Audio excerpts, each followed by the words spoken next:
hail leads to delays for some holiday travel plans, while floods leave a New York library in ruins. We have items in here that are priceless. We have important weather lessons in today's edition of Social Meteorology. We've got heat exhaustion and heat stroke. And college football season is here. We'll check the forecast for this weekend's biggest games.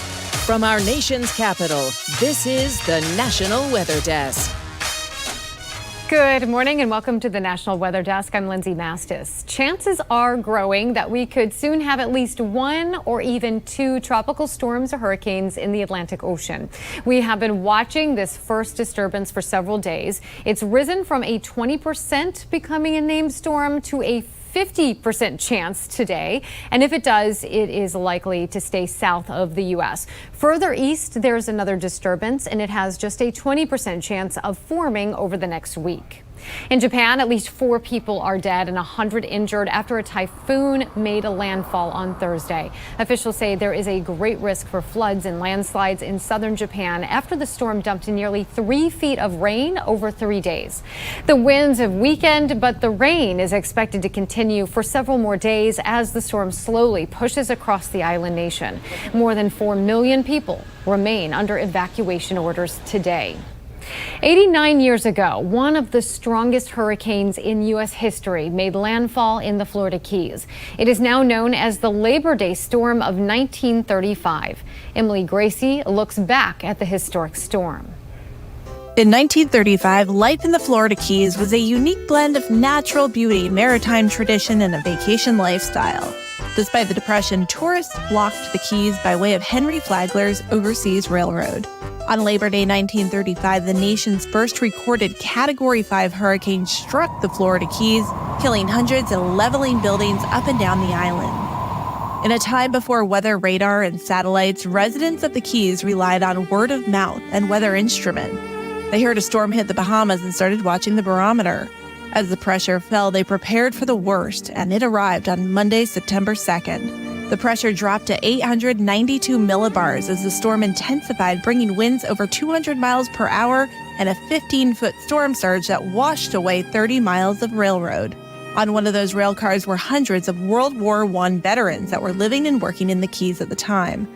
The railroad was never rebuilt, but evidence of it remains if you drive down the Overseas Highway today.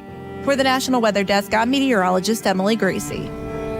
And this week marks 2 hurricane anniversaries in Louisiana. We looked at the 19th anniversary of Hurricane Katrina yesterday. And today, meteorologist Riley Blackwell is looking at the historic track of Hurricane Ida.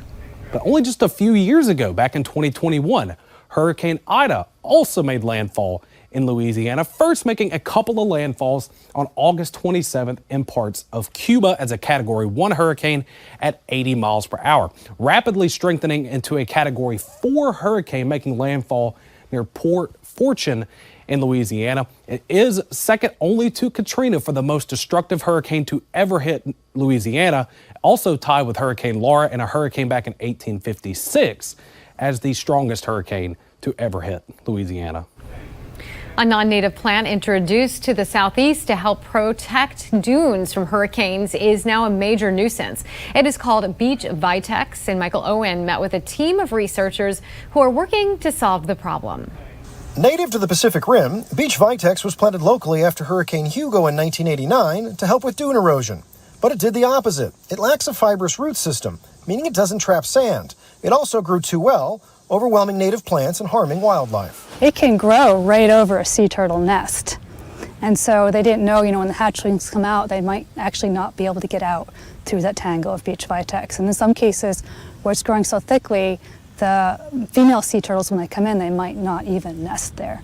A massive undertaking to eradicate the plant, with more than $800,000 in funding, took place from 2003 to 2011. Believing they had removed 99% of beach vitex, their program ended. But it turns out it's harder to kill than they thought. The seeds are viable forever.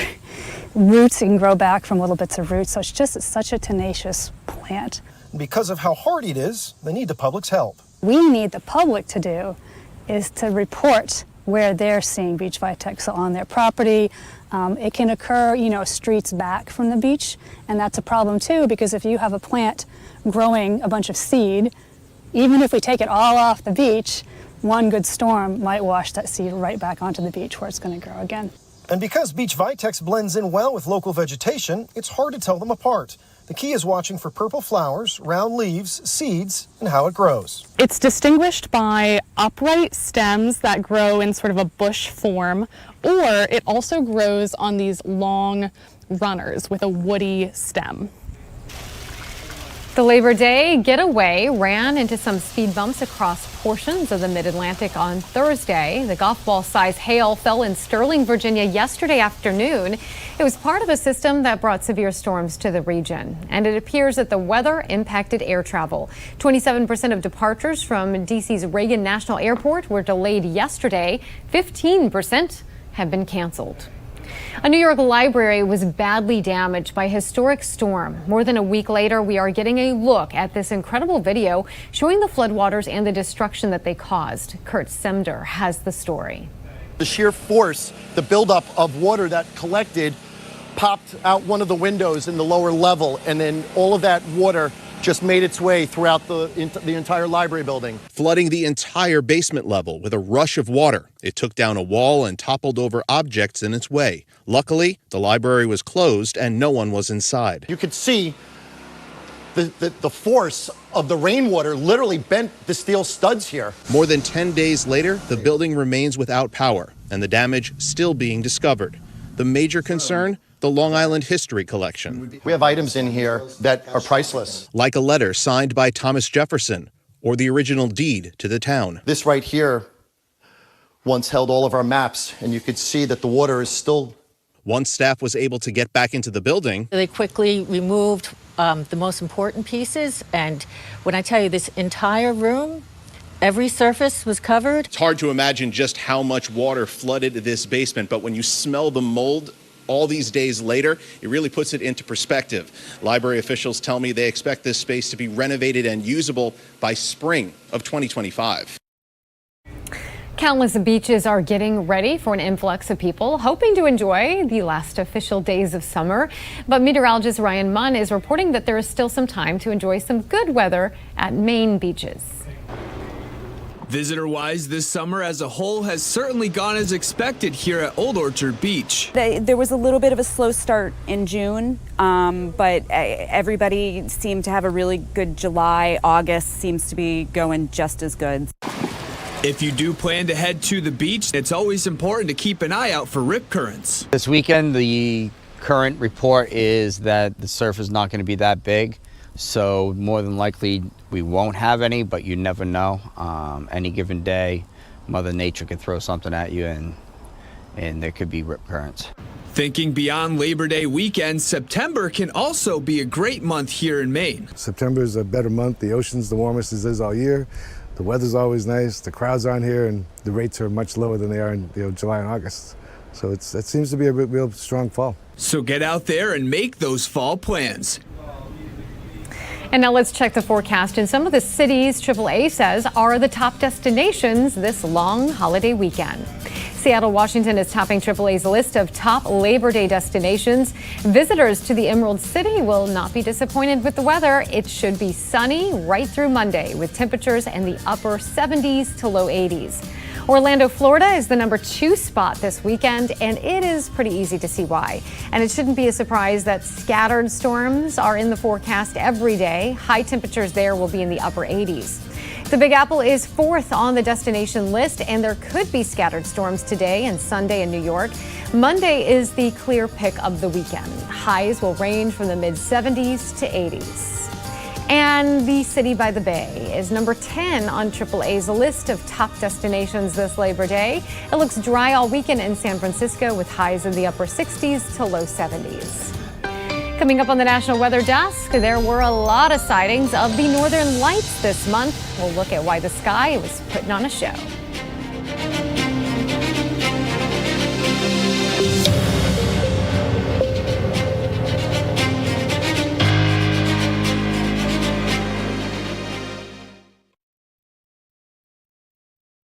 I'm meteorologist Charlie Lopresti with a look at the Northeast. We have another beautiful day on tap in the Northeast. Today, high temps will make it back into the 70s. We have low humidity, comfortable temperatures, a lot of sunshine. Courtesy of high pressure, there'll be a few more clouds back into New York and also New Jersey and parts of Pennsylvania. Next weather maker in the Northeast will be that front approaching on Saturday.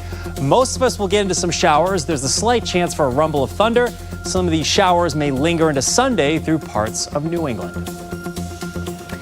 I'm Chief Meteorologist Gerard Bailey. Here's a look at the Mid-Atlantic region. Lots of clouds lingering around for your Friday. Looks a little bit drier. A stray shower or two may pop up toward your afternoon, but temperatures will be a little bit cooler. And going into Saturday, looks like that's going to be another day of shower and thunderstorm activity, especially the second half of your day. But temperatures a little cooler for your Friday afternoon, only into the 70s to low 80s, relatively speaking. It is going to be cooler, but Saturday we're back to seeing warmer temperatures. Good Friday morning, meteorologist Michael Ehrenberg with a look at your southeast regional forecast for this Friday. Heavy rain and storms for coastal Texas, including Houston, as a low continues to spiral into that area. Local flooding possible, and that will extend into southern Louisiana. Meanwhile, the rest of the southeast will have your typical showers and storms popping up in the heat of the day and then kind of winding down as we go through the mid and late part of the evening. Very hot across the interior, mid to upper 90s, Tupelo to Nashville, 90 for Atlanta, and 90s just about everywhere else.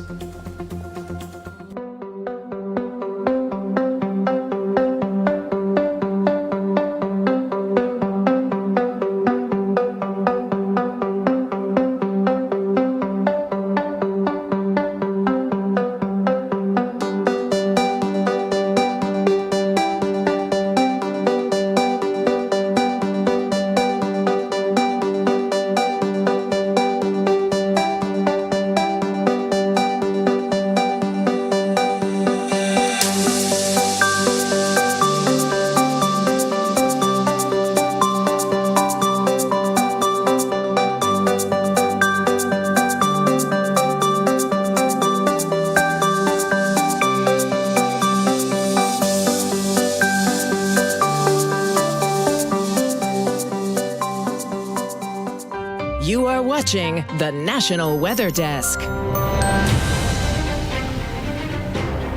The Great New York State Fair is underway in Syracuse, and it runs through the long weekend. Temperatures are hotter at the fairgrounds than in surrounding areas.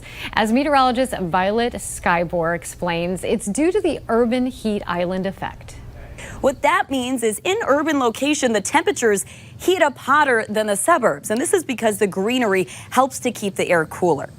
Also, other things in the urban locations add to the heat. Cars, buildings, factories, dark rooftops, which retain heat. Same for asphalt and concrete, which absorb a lot of that heat and just bump up our temperatures. It can get another 10, 15 degrees warmer than those suburb locations. And that's because the greenery in the suburbs adds to the cooling. We have a process called evapotranspiration, and any moisture on the greenery evaporates and helps to keep the air nice and cool.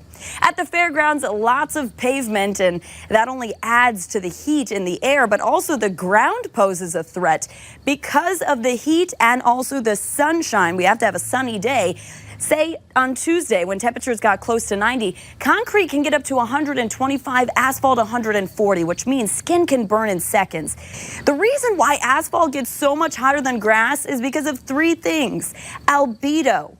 Albedo is how dark something is, and asphalt is darker, absorbs more heat, it's more dense, and it has a higher heat capacity, which means it heats up higher. So this is why we're seeing hotter weather at the State Fair as opposed to the suburbs.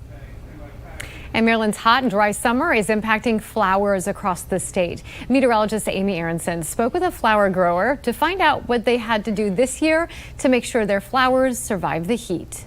Come with me to Belvedere Farm in Falston, Maryland, where you can find fields of fresh flowers. Elizabeth Harlan now runs the farm and says the growing season is still underway. It usually lasts until early October. Whenever the first frost comes, that'll be the end of the growing season. It's been quite a summer, though, in Maryland. Too hot and way too dry. Yeah, extreme heat, not very much rain at all. It's really hard on them. Some of the varieties thrive in that amazingly, but most of them suffer a bit, or they come out a little bit smaller than usual. Ideal conditions are much different. rain a couple times a week, and weather in the 80s is great. The zinnias love the heat, so 85 is great for them. And we don't need cool nights in the summer. We need it to stay pretty warm. Since Maryland hasn't seen these perfect conditions, the farmers have had to change up how they care for the flowers. We've resorted to watering with buckets this summer, some like bringing water up here, watering with buckets, especially the new plantings, things like that. Trying not to plant them in the heat, like the extreme heat, like the super hot days, just not putting any new plants out here. And then just hoping for the best. I mean, there's a lot you can't control. Once these beautiful blooms are cut, they need a couple more things, and they typically last at least a week. Well, once they're cut, I guess they need clean water, and they need a clean cut at the bottom. So when you take them home, you want to change the water when it gets cloudy, and you want to cut off the very bottom of the stem a little bit to open up the waterways for them to drink more water. And they'll last. We try really hard to make our flowers long lasting. They should last at least a week. Some of them last more than a week. And August was a big month for the Northern Lights. They appeared multiple times in the U.S., once as far south as Texas. Meteorologist Shannon O'Donnell explains why the aurora borealis was so visible this month. Well, hi there, everybody. Another August night, another round of the aurora borealis. The colors have been fantastic again from the Pacific Northwest, including from Matt Seifert out at Ocean Shores. That's right along the Washington coastline. No light pollution out there, at least relatively speaking. So the views were spectacular with the greens and the purples there dancing on the horizon over the last couple of nights. Equally awesome in the interior, this photo captured by Amber Braxton on that same night. You can see the Milky Way above and the Northern Lights dancing down below.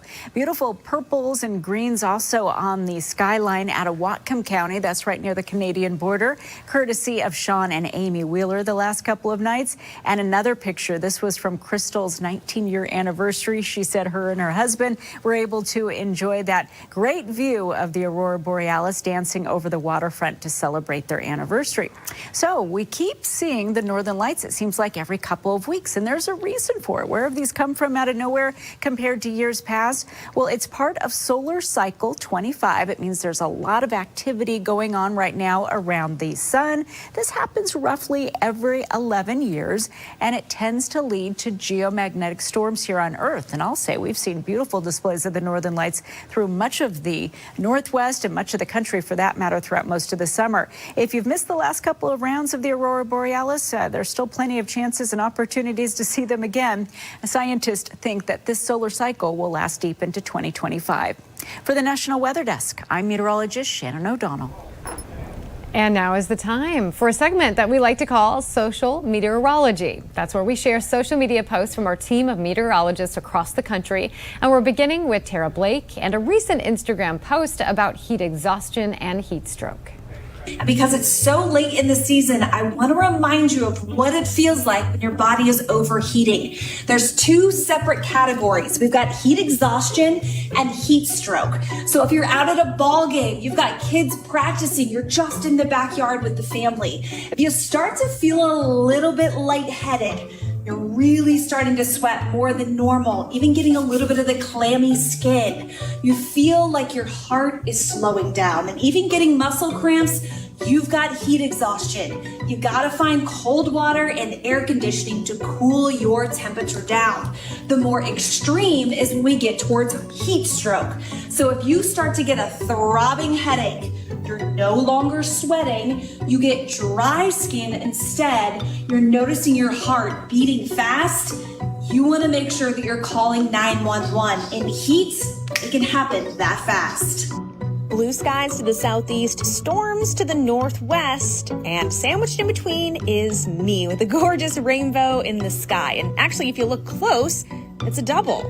Rainbows are the product of the sun's rays passing through and reflecting and refracting off of water droplets, which is why we see them after storms. Each color is a separate wavelength of light that is refracted in our eyes, so it doesn't actually exist in any specific spot in the sky. It's an optical illusion. Have you ever stopped and wondered why the sky is blue? No, it's not the reflection of the ocean, so let's dive deeper. First, we have to talk about sunlight. Now, normally when we see sunlight, right, it just appears white. But when it passes through a prism, we see red, orange, yellow, green, blue, and violet. Water droplets can act like a prism in the sky. The molecules of Earth's atmosphere actually do a really good job at scattering about light, such as oxygen or nitrogen. Now, the reason why we see a blue sky is the blue light wave is shorter in wavelength and can be scattered about more efficiently than any other light waves. So this process is called Rayleigh scattering, and it's as simple as that. And it's time now for a short break, but first we're going to soar over glaciers in Iceland.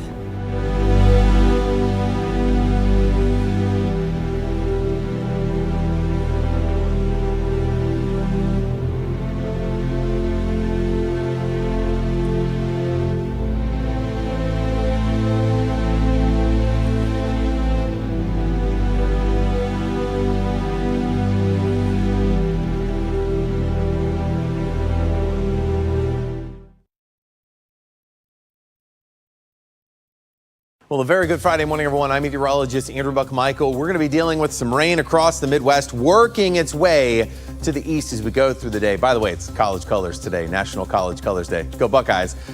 Rain continues into the Ohio Valley as we head into your Saturday. And then by Sunday, most of the Midwest is dry and mostly sunny on Sunday. Any early rain to the south there kicking out of here and setting us up for a really nice Sunday and pretty good for Labor Day as well on Monday.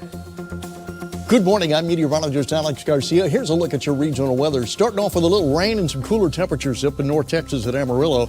Everybody else generally into the 70s, warmer as you get down toward the south and the coast. Cold front will be pushing south today. That'll fire up some rain up across North Texas, Oklahoma. We'll see moisture move in from the Gulf for rain for Louisiana and mostly East Texas. Summer-like temperatures will make a return once again. I'm meteorologist Alex Garcia. That's a look at your regional weather.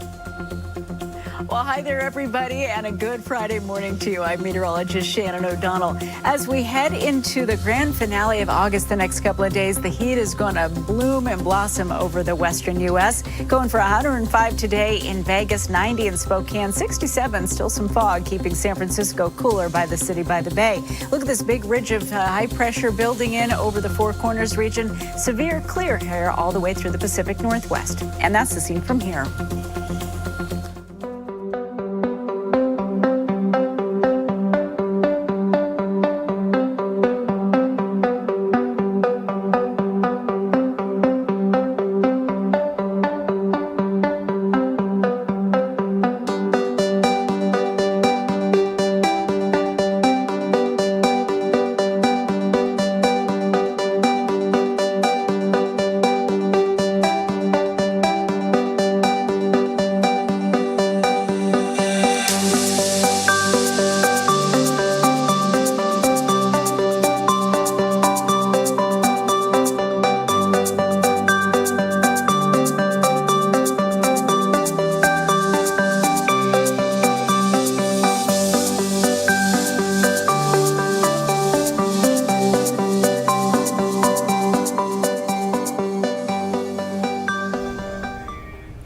College football is back, and meteorologist Katie Morgan has the football forecast. We're going to start on the East Coast. A lot of these games are actually going to be in the afternoon. One, Clemson versus Georgia. This one in Atlanta. It is in a dome, but looking good for tailgating. Temperatures will be around 90. Penn State taking on West Virginia in Morgantown. I do see a few showers and thunderstorms here, and temperatures look to be in those mid-80s. Then we take a look at the Miami versus Florida game in Gainesville. Looking at some pop-up showers and storms. Game time mid-afternoon with those temperatures hovering in the low 90s. A few night games that we're looking at. One, we've got Notre Dame at Texas A&M. That should be a good matchup. College Station, a chance for showers and storms in the evening hours with temperatures in the mid to upper 80s. Idaho at Oregon. This will be at Eugene, and looking at temperatures in the mid 80s. Looking good on the West Coast with a few clouds possible. Then we've got a Sunday matchup for college football. USC taking on LSU in Vegas. Mainly clear and feeling hot, but a dry heat, of course. Temperatures will be in those upper 90s. Excited for the college football and the NFL season, which will start next week, of course. I'm meteorologist Katie Morgan.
Thank you so much for joining us. I'm Lindsay Mastis. Make it a great Friday and have a wonderful Labor Day weekend.